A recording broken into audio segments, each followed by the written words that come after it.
dicevo poco fa un po' di amici che per me è motivo di grande orgoglio, grande emozione tornare dopo l'ultima grande stagione che abbiamo fatto in Serie A qua con la maglia del Palermo e sono veramente felice ed emozionato. È motivo in più per tornare comunque a parlare di calcio dopo 2 anni di Covid, parlare di calcio davanti a tanti studenti e motivo anche perché fra 2 giorni ci sarà la nazionale, quindi ci auguriamo tutti che l'Italia possa raggiungere quello che vuole, quello che tutti desiderano.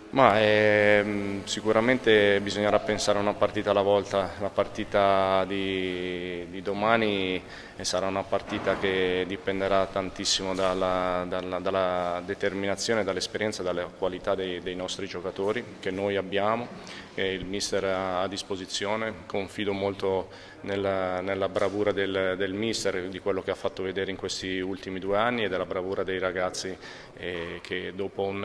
europeo incredibile hanno la possibilità comunque di mettere un mattone pesante in queste 2 gare.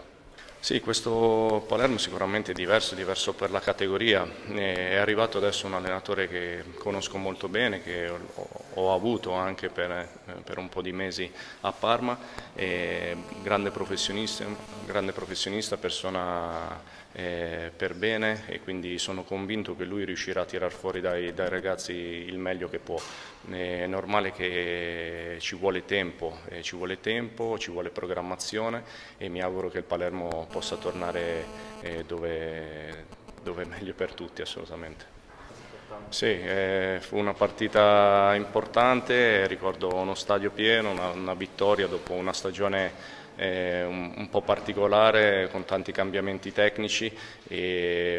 ma Palermo è sempre una sicurezza sotto questo punto di vista, perché comunque c'è grande voglia di calcio e grande attaccamento non solo al Palermo ma anche alla nazionale. Ricordo delle partite fatte anch'io con la maglia azzurra e ricordo sempre il Barbera sempre pieno, quindi ci auguriamo tutti che possa essere veramente una bella serata. Ma Gianni, il direttore, era un papà per noi tutti e arrivò anche lui in una situazione non semplice, come ho detto prima, con tanti cambiamenti tecnici, quindi una squadra anche un pochettino impaurita ma con grande personalità e una squadra anche con grande esperienza. Riuscì a trasmettere la tranquillità e darci consapevolezza, e questo è un ricordo che ho bellissimo di lui, perché veramente si poneva nei nostri confronti come un padre e lui sicuramente diede una sterzata in più per quella salvezza. Parto dall'ultima, era dall'ultima stagione che non tornavo a Palermo, ma per vicissitudini anche di distanza, di familiari e tutto, quindi quando c'è stata questa possibilità sono tornato con grandissimo piacere e mi auguro che ci sia la possibilità di tornare più spesso, perché ci torno sempre molto volentieri e si sta veramente molto bene. Per quanto riguarda il presidente, ho un bel ricordo del presidente, un presidente vulcanico, però un presidente che capiva molto di calcio, e basti pensare a tutti i giocatori importanti che è riuscito a prendere a Palermo, che è riuscito a concretizzare. Quindi merito assolutamente suo di quello che è stato Palermo del passato, e mi auguro che ci possa essere comunque